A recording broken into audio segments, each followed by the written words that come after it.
once we're done. And I'm going to organize all the boxes on my screen. All right.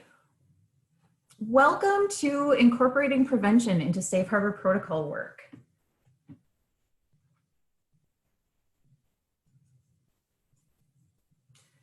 So all of your phone lines are currently muted. We will be unmuting all the lines at the end of the presentation if you have questions or comments. In the meantime, feel free to chat in any questions or comments throughout the webinar, and we will address them kind of as they come up or at the end, depending. When we do unmute the lines at the end, just make sure that you then mute yourself until you're ready to ask your question, just to eliminate the majority of the background noise that we'll have. All right. My name is Sarah Florman, and I'm the Trafficking Policy Coordinator at the Minnesota Coalition Against Sexual Assault. And my primary job is to work with Safe Harbor protocol teams all across Minnesota that are developing community-specific coordinated responses to trafficking and exploitation of youth. Hello, I am Adriana Perez, and I will be co-hosting this webinar with some folks, and I am the Prevention Program Coordinator at the Minnesota Coalition Against Sexual Assault. Prior to my role here, I have done direct service advocacy in shelter and with youth, and now my role at MNCASA is really all things prevention, so I'm really excited that we're having these conversations. I will be doing some intro to prevention work, and then typically my role is all things prevention, whether you're a member of MNCASA or not. So if you have any follow-up questions around stuff we talk about today, please connect with all of us at MNCASA. We're happy to help. Hi everyone, my name is Sam Schmidt and I'm the prevention specialist here at Minnesota Coalition Against Sexual Assault. Prior to working for MNCASA, I was working in higher education, doing prevention work with students and student movements. I work closely with Adri on doing all things prevention here, but primarily my focus is on community level prevention solutions. I'm so glad to be here with all of you.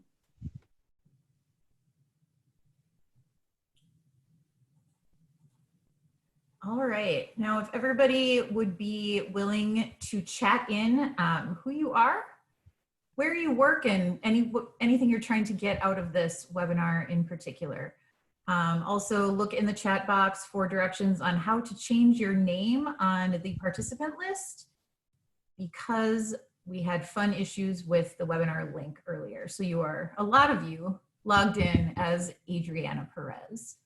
So if you'd like to not be that, check the chat box for instructions. And then, yeah, tell us a little bit about yourself and what you do and what you're hoping to get out of this today. The basic objectives are going to be to discuss the frameworks of prevention. This is something that gets talked about in a lot of different fields, but it's new to a lot of Safe Harbor responders. We're going to identify some strategies for engaging in prevention for trafficking and exploitation. And then we're also going to talk about ways to incorporate prevention into protocol development and systems change work. So the question came up, how does prevention fit into the work of protocol development? And this question has come up repeatedly in the couple years that I've been working with Safe Harbor protocol teams in Minnesota. As they're developing their local response, they're also wanting to engage in some efforts to both prevent and also to then intervene in situations in more of a long-term, non-acute way. When we're talking about systems change, there's a lot of ways to incorporate prevention into that. So talking with teams a lot about the different things that they can do or the different resources that they can tap into to make sure that those efforts are going on in their community. People really want to do prevention around this issue. There's so many ways to include that opportunity in the response. And there's so much overlap between different forms of prevention and the types of work that Safe Harbor protocol teams can do. Yeah, so we're just going to start with kind of a basic framework that MINCASA uses. We call this our holistic approach. We really like this model because it shows all the pieces of things that we believe should be happening within the work we do. So just to frame up this model, it is like the small circle to a big circle, but what we're really trying to show is everything is within one circle together, and that we're starting kind of on a micro to macro level frame up versus something being bigger or more important than the other. So we have victims and survivors at the middle because really that is at the center of all of our work, is how do we serve victims and survivors, and how are we doing work that is best for victims and survivors or to prevent future victim survivors. So really at the center of our work is victims and survivors, and then we have direct service advocacy, systems advocacy, and prevention as kind of three main pillars of where our work might fall in.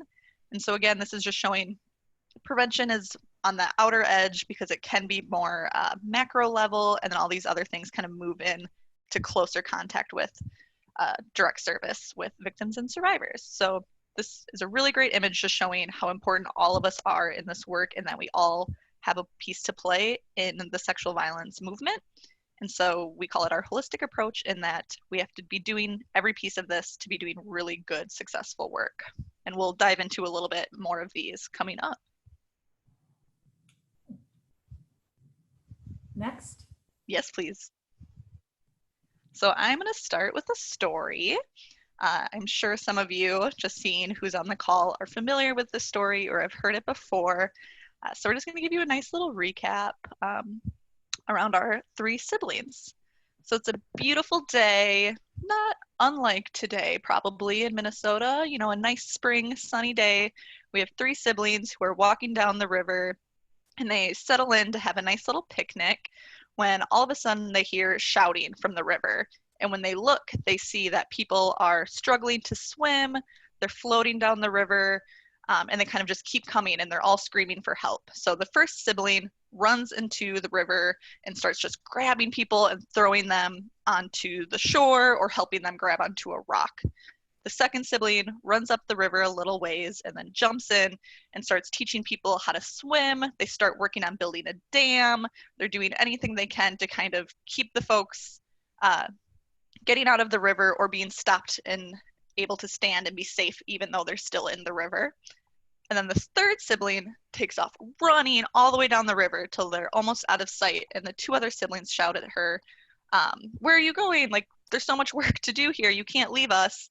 And the sibling turns around and says, I'm going upstream to see why people are falling in the river in the first place, and so we can stop them from continuing to fall in.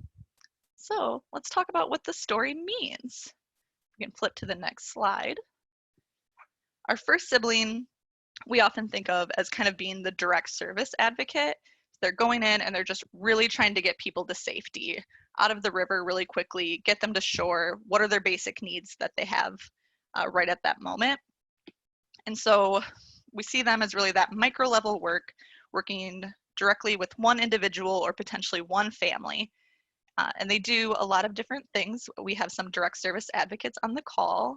They're often providing support, potentially explaining options, helping victims and survivors choose the path that's best for them, and then navigating systems that might be down that path. So whether that's making a police report, getting an HRO, having access to housing or benefits, and then some direct service advocates identify as really trying to help empower victims and survivors to refine their voice. And so that's a piece of that work. And so that's kind of our first sibling who's getting in there, directly connecting with someone and getting them to safety. Next slide. So then we have our systems change advocates, who we typically link to that second sibling, who are either trying to kind of disrupt the flow of the river, so folks are stopped or slowed in that to get help, or again, kind of directly getting them right out of danger into safety. So this can be community level work. It really involves bigger groups of people, not always kind of that one-on-one support as we see with that first sibling. They do a wide range of stuff, and I'm just looking from the folks who are on the call, I think a lot of you fit into doing some sort of systems change role. So again, that's really educating community potentially, collaborating with other systems or within systems, promoting change or finding the best ways to serve victims and survivors and your community in general through systems work. And then Sarah, do you want to add a little more to this as well? Yep, absolutely. So the systems change role is a huge piece of what the protocol teams are here to do. We're focused on systems change within our communities. And so we have team members and a presence that is credible and has the authority and kind of the sway to really advocate for some of these changes. So the systems change type of prevention work is really something that our protocol teams focus on. All right, and then we have that third sibling that ran all the way upstream, and that is kind of how we frame up what a preventionist role would be. And so they work typically anywhere from the micro to macro level. They do lots of different things to really address why is sexual violence happening in the first place, or why are those people falling into the river. And we are going to talk a lot more about kind of what prevention means, some different frameworks around it, and how MNCASA talks about it. But just really helping folks connect to that story that a preventionist is really going to address the problem at its cause versus stepping in and kind of those different pieces that a victim and survivor might be in floating down that river. So they can address root causes. We'll talk a lot about that in policy change, changing environments, challenging norms, providing education. There's a wide range of activities prevention folks can do and how that can look. And we will break a lot of that down for you and also provide some concrete examples of how you can integrate that into your current work that you're doing. Thank you. So when we talk about prevention at MNCASA, we are often talking about primary prevention. And I think this is just important to let folks know ahead of time, kind of our framework, because we will be saying prevention a lot. And what we really mean is focusing on this idea of primary prevention. So preventing violence before it even occurs. And digging into that a little deeper, looking at prevention as before someone can cause harm and before someone might experience harm. So it's not just reducing victimization, it's also reducing perpetration. And so we're really getting at that core meaning of prevention, of stopping any form of violence before it is caused or experienced. So just keeping that in mind, we will talk about some other types of prevention, but typically at MNCASA, when we're doing prevention work, we're really trying to focus on that before violence is experienced or caused. Next slide, please. So this is a tool I really like to share with folks, and we can send it out. It's actually an entire report from the CDC. It's called the Stop SV Technical Package. And I think it just really helps frame up different evidence-based strategies to do prevention. And so as you can see, it's just a really nice graphic and shows that there's these big concepts and strategies that we can do, and then we could break those down into actual tangible prevention activities. So we typically tend to focus on the stop part. The SV is the support victims and survivors to lessen harm, and that is super important, and we need to be doing that. However, when we talk about that primary prevention frame up, we're talking more about these 4 other strategies at play. So promoting social norms that protect against violence, teaching skills to prevent sexual violence, providing opportunities to empower and support girls and women. We recognize that this piece is really important and that we should be thinking about it kind of broader than just girls and women. So holding that with a little bit of a grain of salt, especially when we talk about different diverse populations and what phrases like women and girls actually means and how that can best serve communities and what that looks like in different communities. So just kind of holding that one for what it is. And then also creating protective environments. And so we're not going to spend time today necessarily breaking down each of these strategies specifically, but you will see when we're starting to give you tangible activities to do, they do address different parts of these evidence-based strategies on doing prevention work. So it's a really helpful report if you want to learn more about prevention, especially what the CDC is recommending prevention looks like in communities. So we wanted to share this graphic with you all today, and then we'll also share the report with you later if you want to dig into that a little deeper. So another good just general framework for how we talk about prevention. All right, Sarah, next slide, please.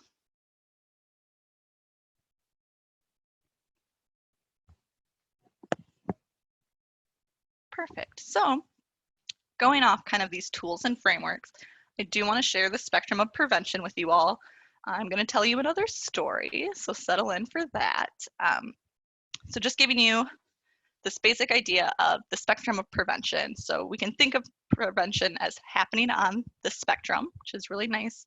So there's many parts that are at play at the same time. So this isn't like a stepping ladder, and it's not you pick one and engage in it. We really need to be doing all of them kind of happening together. And so you might look at some of these and say, how are we supposed to do that? That is a lot of different steps that can look really different. So we want to share just one nice example of how you can really stretch one project all the way across the spectrum versus picking pieces from it.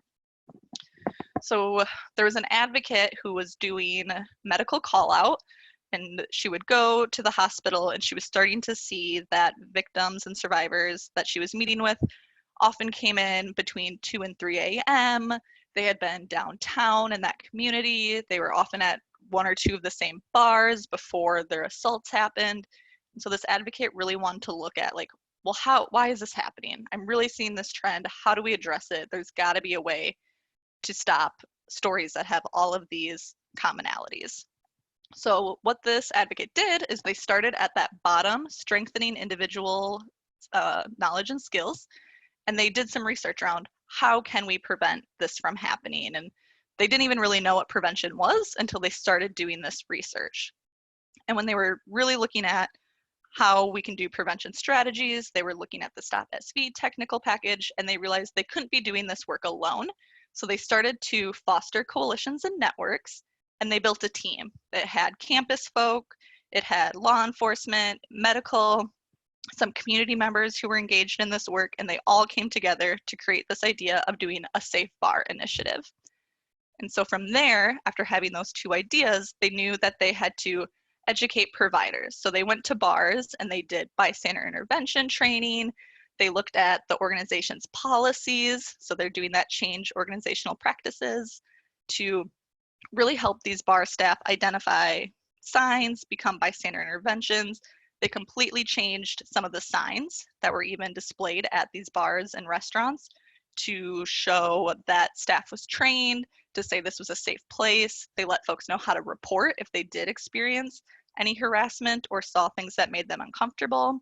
So they were really changing what the organizational practice and feel was. So we've now done 4 of these already, and this is one project. And from there, they went, none of this is actually going to matter if our community isn't aware that this exists and that these are safe bars, and what does that even mean? So then they did some community tabling events, some radio ads, newspaper ads, letters to the editor, anything they could do to kind of promote this work within their community and let folks know that, hey, here are some bars that have signed on to work with us. Here's the training they've done. They want their space to be safe for folks to attend, and here's what they can do to help you.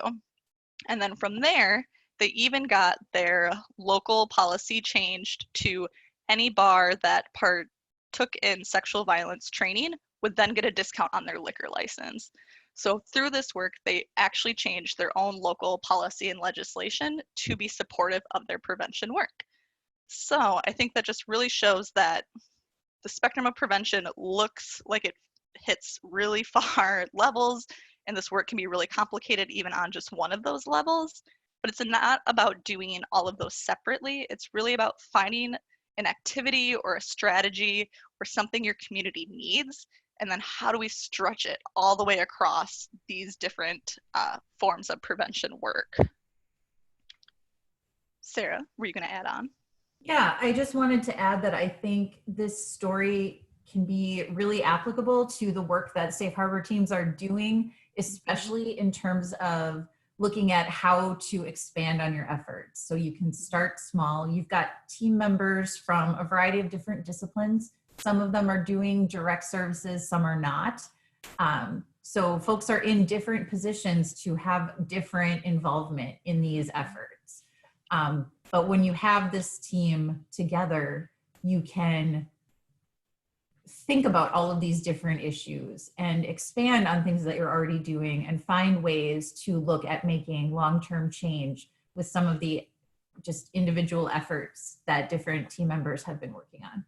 Yeah, you're all already fostering coalitions and networks just by being a part of a team or being aware of who your local team is.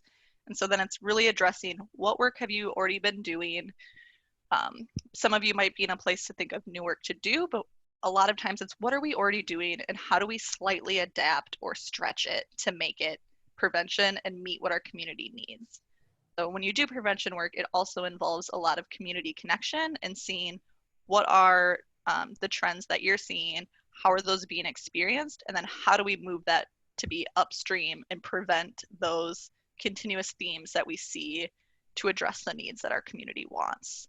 So like Sarah said, it's really not about kind of thinking of new ideas and broadening. It's what do you already have? How can you continue to foster that? And then what are some slight adaptations you can be making on your team?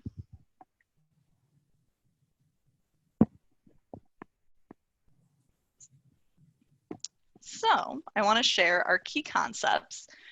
We gave you kind of a brief definition of what we mean by prevention and how you can really take one concept and stretch it. And now I want to share some ideas that we have at MnCASA around how to do prevention work and how to make it successful. So really what we've noticed is you want your prevention work to be positive and actionable.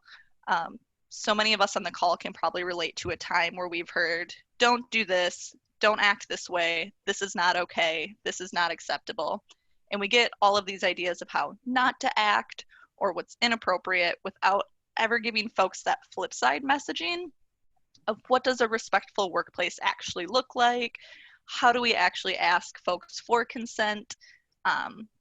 What are things that are okay, healthy behaviors? So we see a lot of the negative side in our work, and how do we flip that then to show folks what is positive, what is actionable, what are the things we're actually wanting them to do? So I think that can be a helpful frame up when we start doing prevention work. We're really asking folks to change their behavior, and then we have to show them and tell them what that behavior is that we want to see. Folks also want action. We can't just say, you know, let's prevent sexual violence. Like, what is the action that needs to happen within your community? Prevention takes so much creativity, and that's kind of what's fun about it, is you can really adapt and shift and make things your own in these creative ways. So finding what are some really amazing resources that already exist in your community. Maybe you have a lot of artists and your community is very art-based. How can you be creative, like literally creative, right, in your prevention work in your community? And with that, you're going to need partnerships. Prevention cannot happen on our own. There can't be one person or even just one small group of folks doing prevention. We all have a role to play in it, and we need to engage with folks in our community to show them how they can engage. Even when we think about wanting to do education within schools, you need to develop a partnership with the school to be able to do that. We can't just kind of show up, knock on the school's door and try and get in. It's all about partnership building. And that can be hard because that takes a long time to gain trust in functioning partnerships. So letting you all know, prevention is great. This will not happen overnight for you. It will take time to build, but to continue building that is going to benefit you and your community and your teams in so many different ways. We also want to evaluate our prevention work, which can be super challenging because how do you evaluate things that are hopefully not happening anymore? And so that's where some of that creativity comes into play too. There's a lot of curriculum that already exists that has an evaluation component to it, kind of pre-post tests. You can do evaluation where you're just observing what changes you see happening around you or changes in your community, documenting conversations you have with people to really capture how folks are responding to different things. The hard part with evaluating prevention is we kind of just hope it's working, but we really need to see some of that data in different ways, both numbers and actual stories and change that we're seeing to show that our efforts are being successful in preventing sexual violence. It has to be community driven. We can't be doing prevention work in our communities without actually knowing what our community's needs and wants are. This can be hard too because some people really want to connect and be engaged in prevention, but not all of our communities are even ready to address prevention. Some communities are just starting to be heard and seen as folks who experience sexual violence at really high rates. And it's important that we meet those needs before we start to try and pile prevention onto that. So really connecting with your community, what are they looking for? What do they need? And what's their role to play in prevention? Because we don't want to come in and put prevention onto our communities and put prevention onto our teams if that's not something they're bought in yet to engage in. So really looking at doing some assessments potentially, having conversations with your partners, and what ways can you best serve everyone in your community. And then I give this caveat of really wanting to balance things that are evidence-based and things that are promising practices. Evidence-based things are great. Obviously, they've been tested, they've been evaluated, they've had really heavy funding thrown at them to make sure they work. But that's the trick, right? What programs are getting access to that funding or getting access to that time to become evidence-based versus prevention work that's happening that's actually showing to be really successful, but just can't get that kind of stamp on it to be evidence-based. So one really good example is the Safe Dates curriculum. It is evidence-based. However, it hasn't actually been updated in quite a few years. So it can be a really good curriculum if you kind of adapt it and bring it forward with you, but it really doesn't hold up or register with youth anymore. And so it's that balance of, yes, it's evidence-based, but is it really doing what we want it to anymore? And really digging into having that balance of, we know this is an effective strategy, but what are ways we can be creative with that strategy to actually work within our communities and not just be from a book that is stamped by the government to say, yes, this works. And again, that's kind of why evaluation is really important, so that we know what we're doing is working, even if it's not going to get kind of that official, yes, this is an evidence-based curriculum to it. And a lot of evidence-based curriculum or programs are really for kind of middle-class white students. And we know that is not all of our communities, and that is not the majority of our communities. And so really looking at what are these other works that are happening that maybe don't have that stamp yet, but are showing to be just as good or can be adapted or are really serving those communities who are needing prevention work that aren't getting it in that evidence-based way.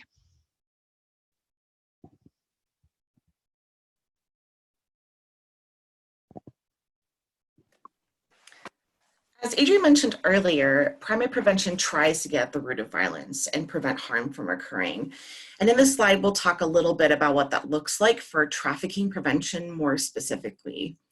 A quick note about the triangle graphic on the right side of the screen. The triangle shows distinctions among different responses to trafficking. It's adapted from like a family violence lens, but it does a good job showing the differences among primary prevention, early intervention, and crisis response. So the graphic isn't suggesting that one level is more important than the other, but rather it suggests that they should all be happening at the same time.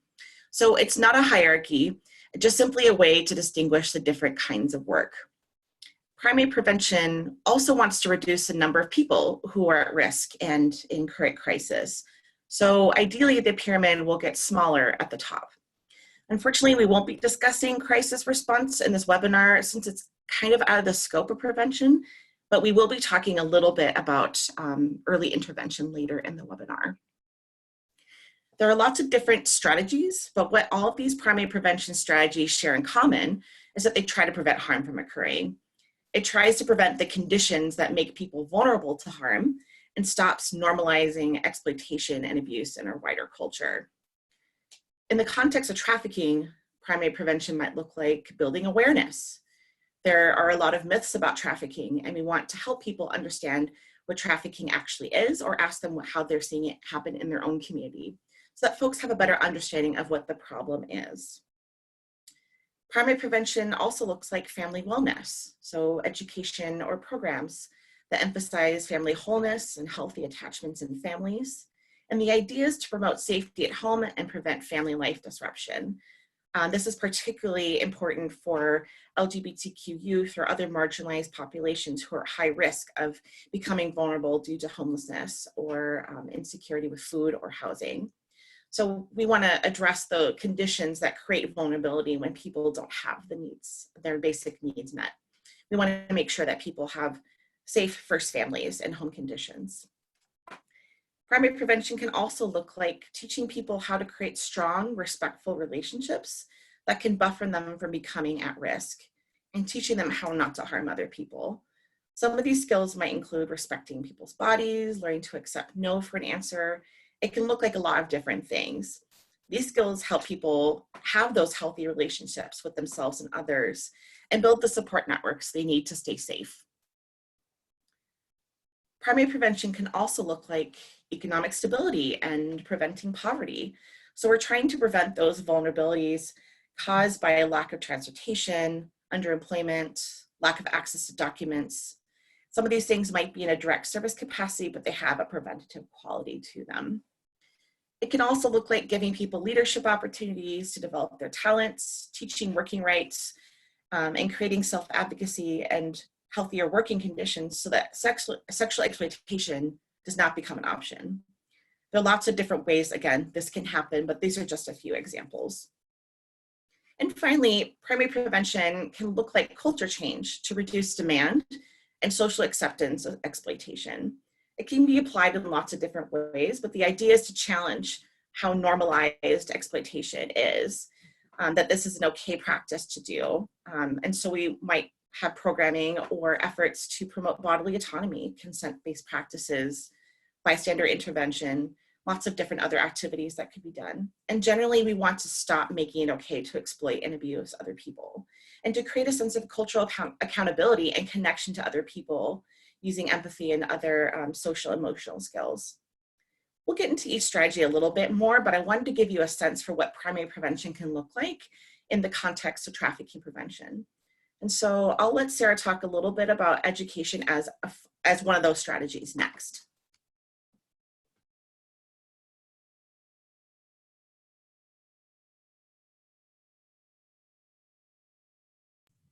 Sorry about that. I was just talking to myself on mute for a minute.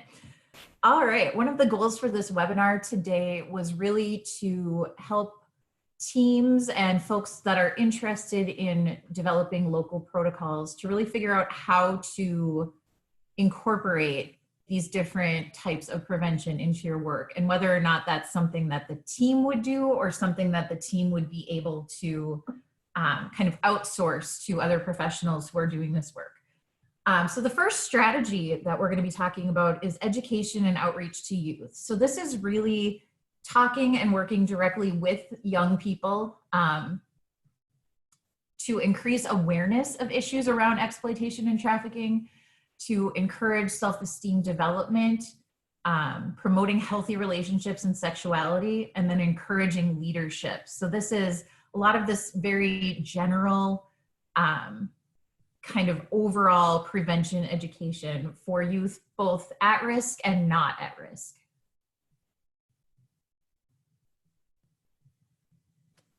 Yeah, and as Sarah explained, education is a powerful tool, and there are a variety of educational strategies that can be used. Education is always a form of primary prevention because it gives people that knowledge and skills needed to create those healthy relationships in communities. But keep in mind that there is no golden ticket educational strategy. For example, teaching consent is just one very useful tool in our prevention toolkit, but that tool alone will not prevent trafficking as a whole.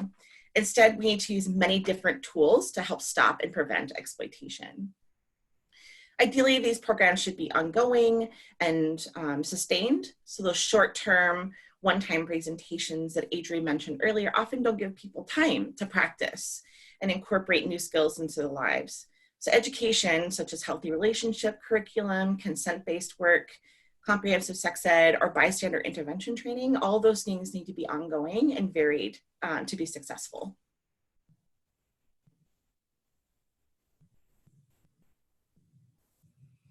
All right, so we also wanted to provide some examples of these different strategies. And we are in no way attempting to be comprehensive here, but just to give all of you an idea of the types of things available, the types of things that we're talking about that are trafficking and exploitation specific. So our example for education is the Not a Number curriculum, which is a child trafficking and exploitation prevention curriculum. It's designed to raise awareness of human trafficking and exploitation, to help youth recognize recruitment tactics and also their own vulnerabilities, to challenge harmful stereotypes, to help young people identify those healthy support systems for themselves, and to develop skills to safely navigate potential and existing exploitative situations.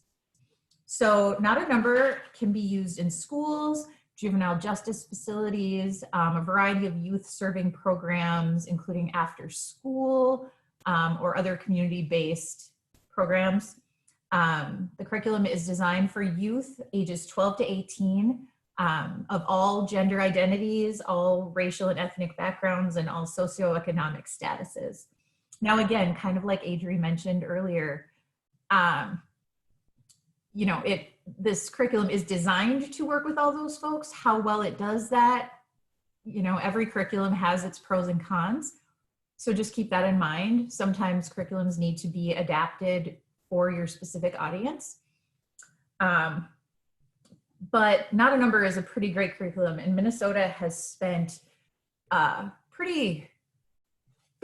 we've invested pretty heavily in getting this training available kind of across the state. So there are a number of safe harbor service providers and other folks that are trained to facilitate Not a Number curriculum.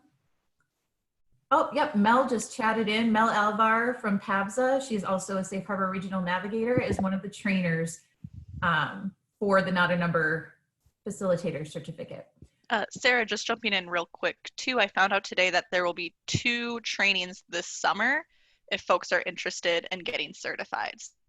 So definitely check that out if that's something you're interested in. Yep, absolutely. And if you want more information about that training, I know the email went out to some safe harbor providers, but if you would like that information, didn't receive it, please let me know. In the meantime, if you don't know who in your area is trained to facilitate Not a Number, you can talk to your regional navigator, or you can contact Paula Schaefer at the Minnesota Department of Health. She has a list of the ever expanding number of folks in Minnesota that are trained on this curriculum.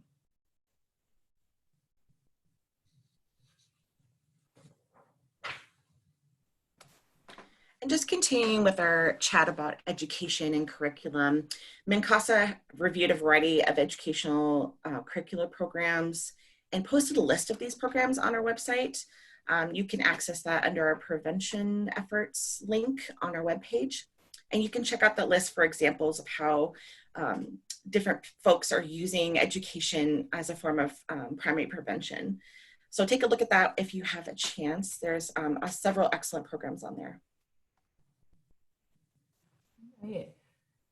So another strategy that we can use both individually and as multidisciplinary groups is to end demand. So that really does focus on teaching people not to buy sex and not to sexually objectify other people.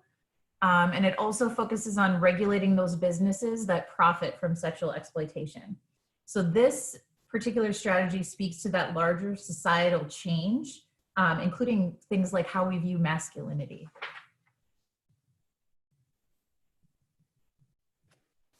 And here's a graphic of how that relationship, that business model looks. This graphic focuses on ending demand for sex for pay using a business model of trafficking. So here, supply is defined as people who are being exploited, particularly those who are the most vulnerable, such as women and girls, young men and boys, LGBTQ people, people with addictions, mental illness. And here, demand describes those who pay for sex. Distributors are identified as either traffickers or pimps as form of the distribution process of giving people access to sex for pay. So primary prevention models would help change the culture of exploitation by teaching men and boys, for example, not to pay for sex. That helps eliminate that demand element of exploitation. So we'll talk a little bit about a couple of different strategies on here, but changing that cultural norm around masculinity and teaching men to express their masculine selves in healthy ways that doesn't include exploiting other people is one example of how that demand is addressed. Moreover, this model incorporates business regulation, making it difficult for those businesses or entities that enable trafficking or distribution. So we might hold businesses accountable in this model as well. And primary prevention wants to stop people from becoming exploited, and we want to go as far upstream as possible. So we're trying to prevent people from becoming vulnerable, and we'll talk about this a little bit later in the presentation in our section on early intervention. But we want to get as far upstream so that people don't become at risk for becoming trafficking victims. Together, all these strategies can help end that cycle of demand, distribution, and supply. All right, an example of this strategy that we're using in Minnesota is the Don't Buy It project from Men as Peacemakers. This is a community learning and engagement curriculum that really strives to be a resource for both men and others in the community who are trying to end demand. Its focuses on the ways that culture has normalized and glorified sexual exploitation and contributed to the oppression of a variety of different groups. This website is available. They have training, they have research, they have educational programs, tools and resources that communities can use to educate themselves and other folks on how to change your framework of thinking about sexual exploitation and trafficking.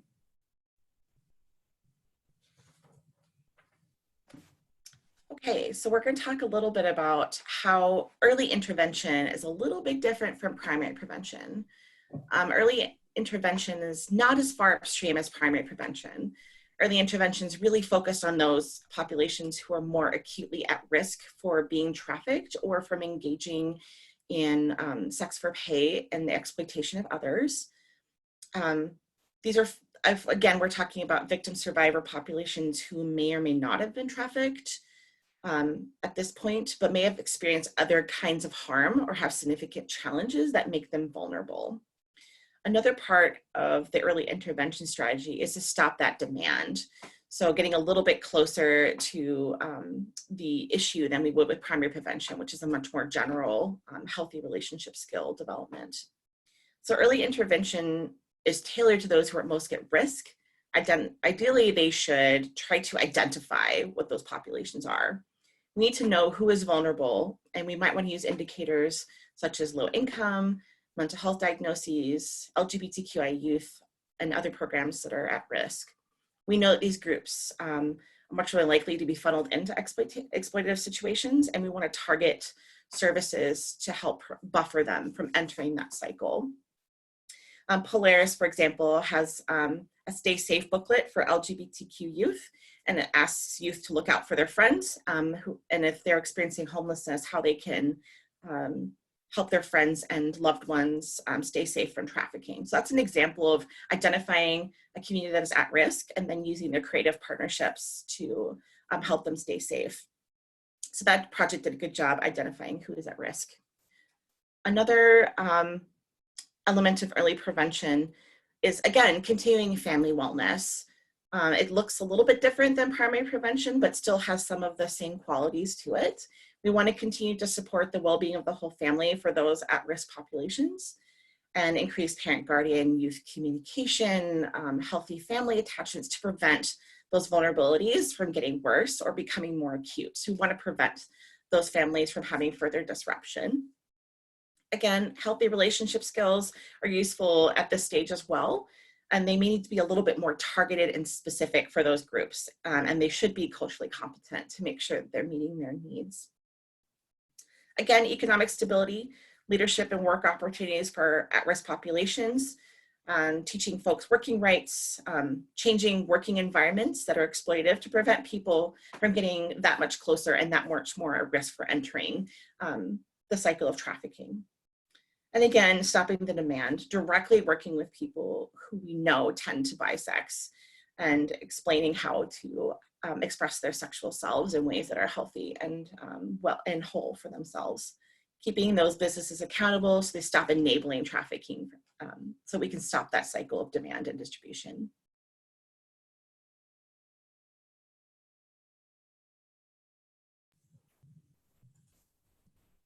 All right. So some strategies for early intervention programming are basically providing resources to victims and survivors of exploitation and trafficking.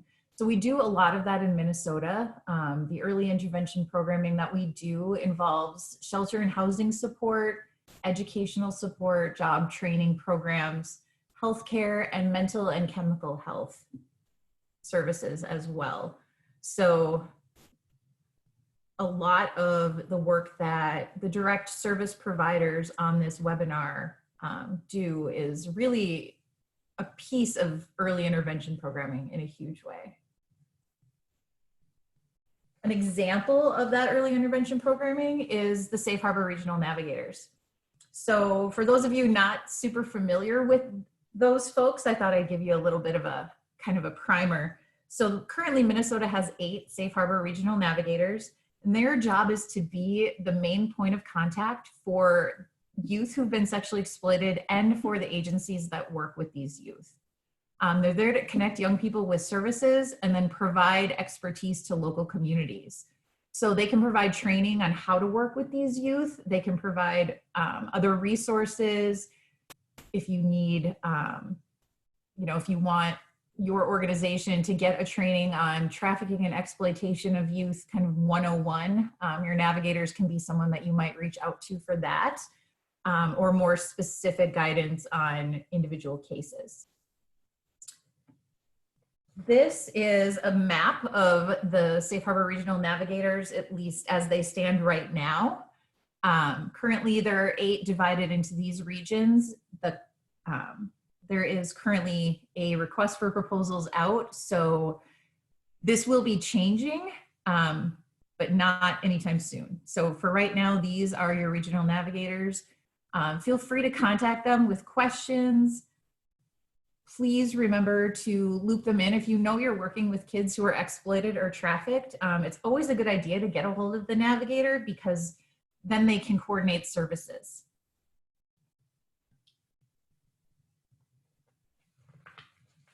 Oh, and I wanted to add on that last piece, any additional information you might want about Safe Harbor Navigators or about supportive services are available online on the MDH website. Great. Another prevention strategy includes policy and systems change. Policy has the power to shift our daily lives in ways you don't even notice or typically think about. Often policies can create or alter social and cultural norms. So these policy and systems change through legislation or through local bills can have a direct influence on our individual behaviors. Policy also has a broad impact, especially in prevention, because it directly affects a large number of people at once and can have a broad application for many people. Unfortunately, one of the downsides of this strategy is that it needs to be upheld and enforced. So that means that for it to work, that people need to actually be applying the policy. And if people aren't following the policy or not being held accountable, then the policy loses its power. And that's why it's important to know what prevention policies are actually in place and how to best follow them and maintain them. Thankfully, policy can exist on many levels. It can be workplace policies, a local community policy, a state or even federal policy are some examples of how prevention policy can take place and at those different levels. Keep in mind that you do have a voice in policy. We can all speak to leadership and our representatives when we notice flaws or omissions in policy. We can vote on policies and even create bills if we see a need. Since policy can have a major impact, we need to use our voices and create the change we want to see and shift those policies toward prevention-based efforts. All right, so one of the advantages of Safe Harbor protocol development teams is the fact that they are really rooted in this policy and systems change area. They're really working on not only influencing kind of normal cultural behaviors and attitudes, but they're also in a position to apply those new policies, protocols, recommendations on a multidisciplinary level and up to the top. So it's really kind of the perfect spot for protocol teams to be focused and really understanding that this protocol development work, this systems change work really is a piece of prevention. And protocol teams have a really unique advantage over a lot of other multidisciplinary teams and individual agencies in that they have a variety of members at a variety of different levels of authority and power. They also have the flexibility and the expertise to come at problems from a multitude of different areas. And this speaks a little bit to the spectrum of prevention that Adriana was talking about earlier in terms of the reach that protocol teams have. So one of the things that we really focus on with the protocol teams is looking at policy and systems change as being part of a prevention effort within itself.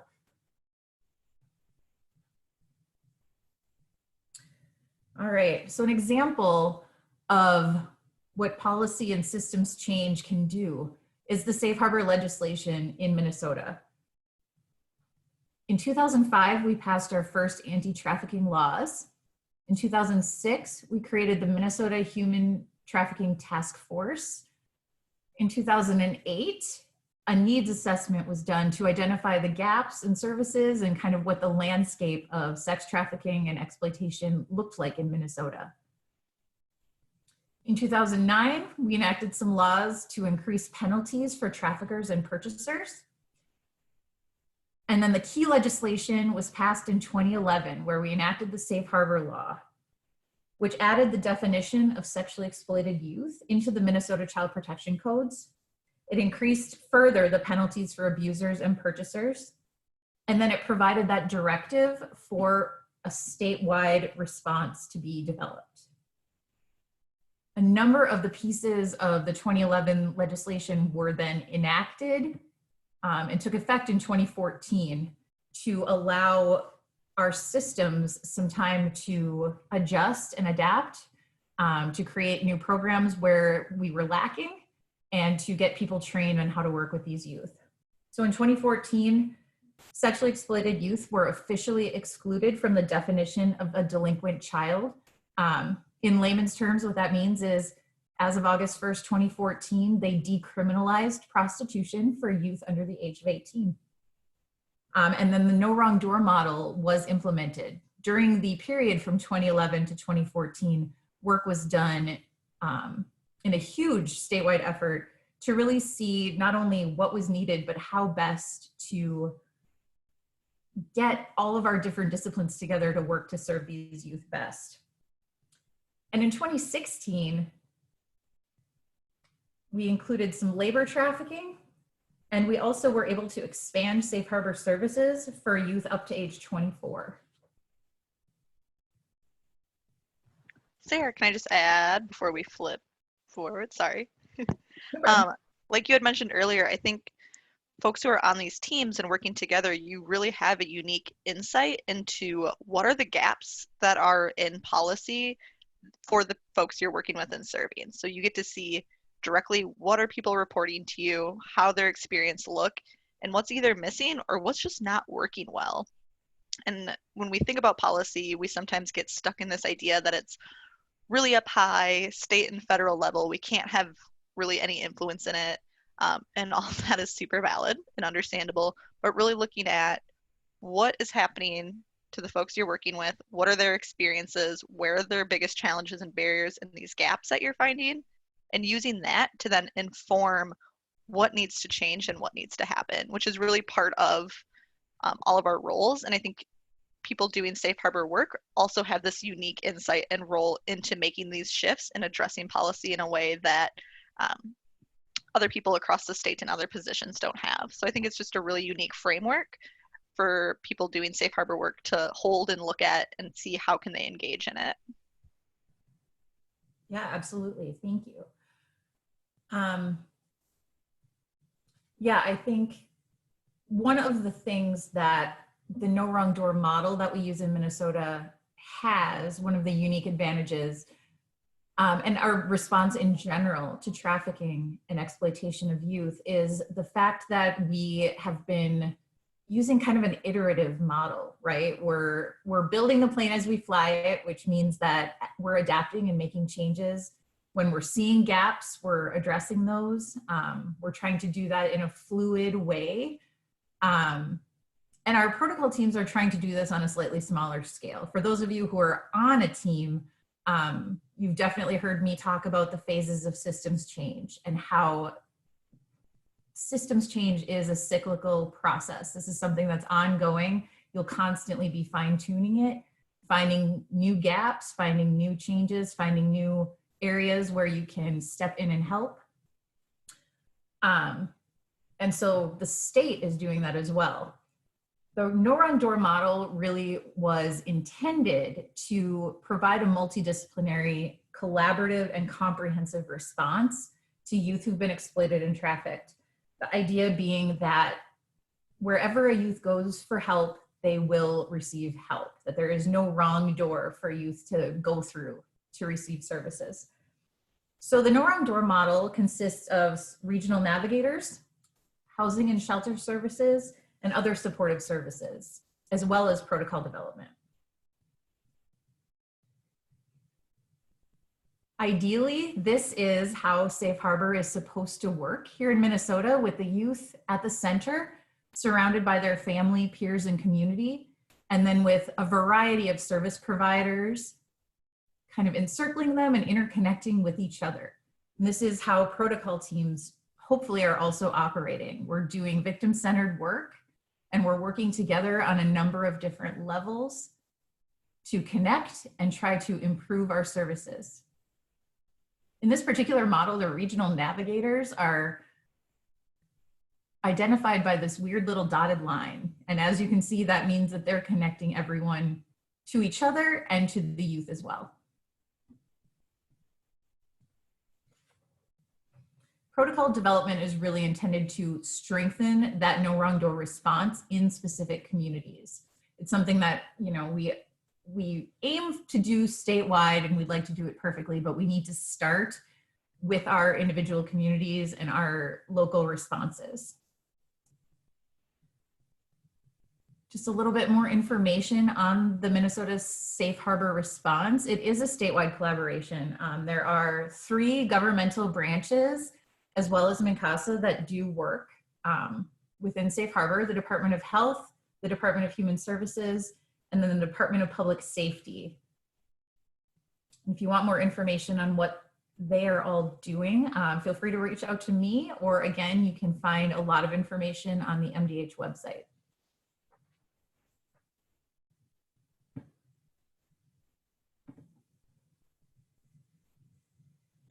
All right, so we're getting close to the end of our webinar, and I wanted to give folks some time to sort of reflect on what we've learned and talked about with prevention.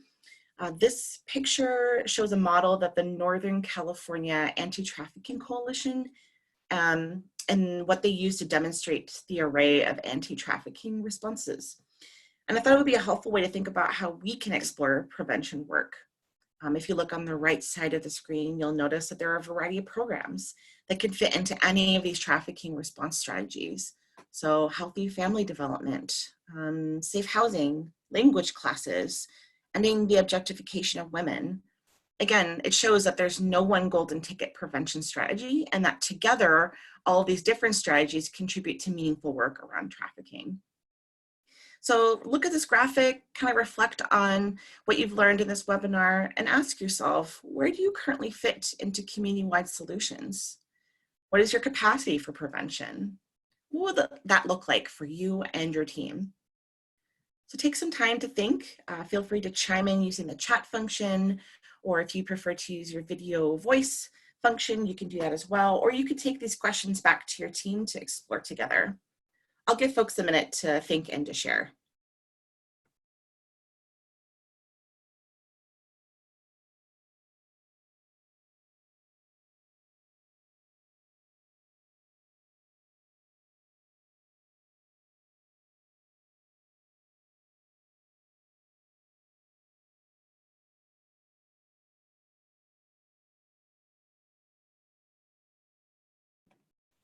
Feel free to type in or chime in by voice, whatever you prefer. All right.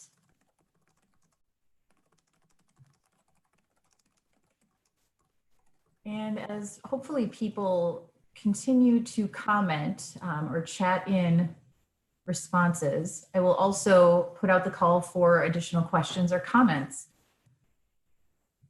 We've got plenty of time, so if folks want to either chat in questions or I can unmute the participants so we can hear your voices. All right, everyone is unmuted, so if you don't have a question, please do mute yourself.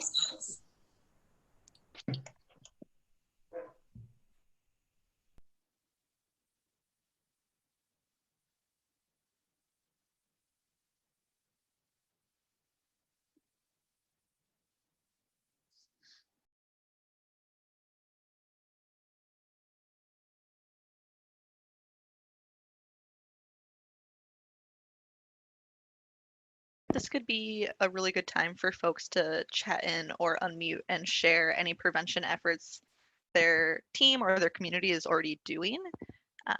So we're open to hear kind of what is happening on your teams that is already looking like prevention, or what are you maybe hoping to adapt to become more prevention focused.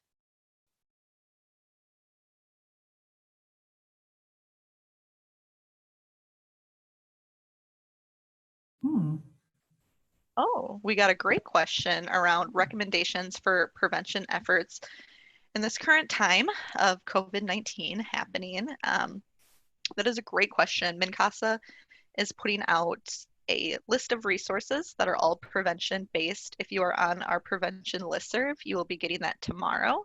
And if you are a member program, it went out in our member update and it's on our member forums. So if you are interested in joining that or gaining access to that and you aren't already on our listserv, please reach out to us and we will get you on there.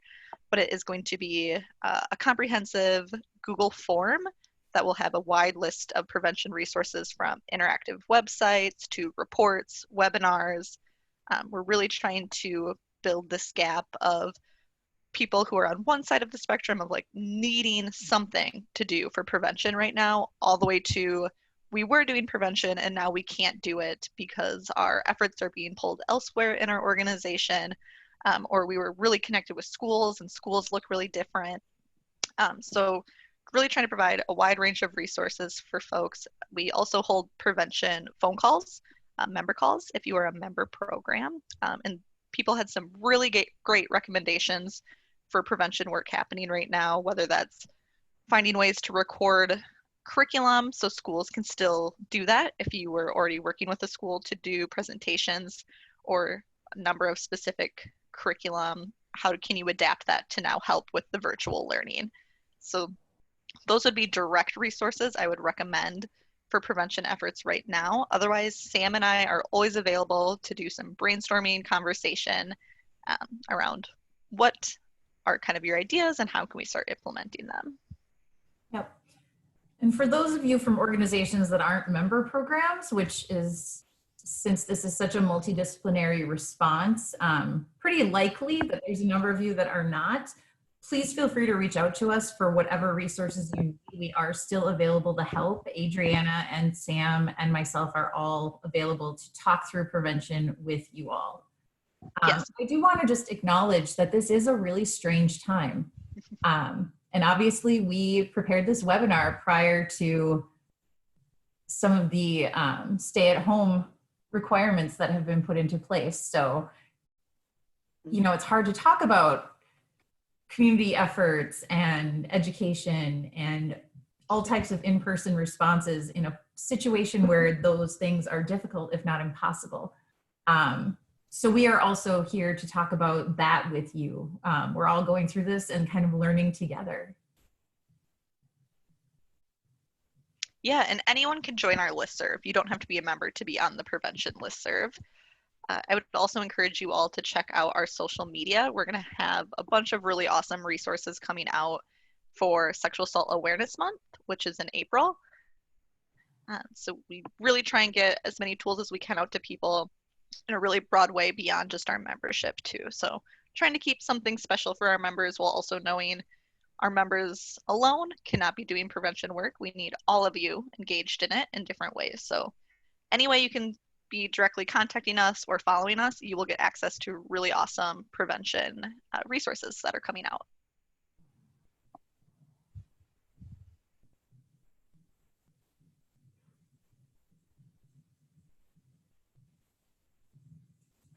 All right, so we're not getting any additional questions or comments in, which is understandable because you're all working from home and many of you are trying to deal with families and pets and a number of other work obligations. So please feel free to contact us anytime with any questions that you might have. If you have ideas that you want to brainstorm, if you're wondering how your team can implement some of these prevention efforts.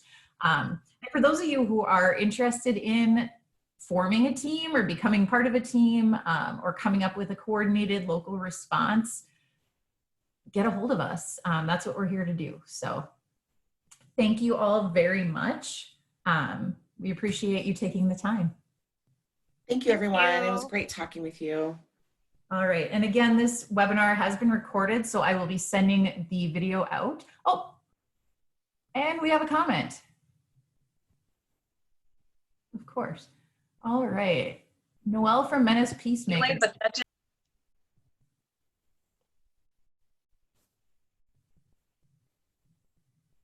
All right, just kind of reiterating, yep, absolutely reinforcing everyone has a role to play in prevention, and systems change really is that process. Community level prevention is changing conditions in the community that result in certain groups being targeted. This is a big change, and that requires everyone from all disciplines, every system, to play a role in creating that large change. All right. And a shout out to all of you for doing this amazing work. You are wonderful. All right. And with that, I am going to stop the recording. Get a hold of us if you have any questions. Thank you and have a great rest of your day.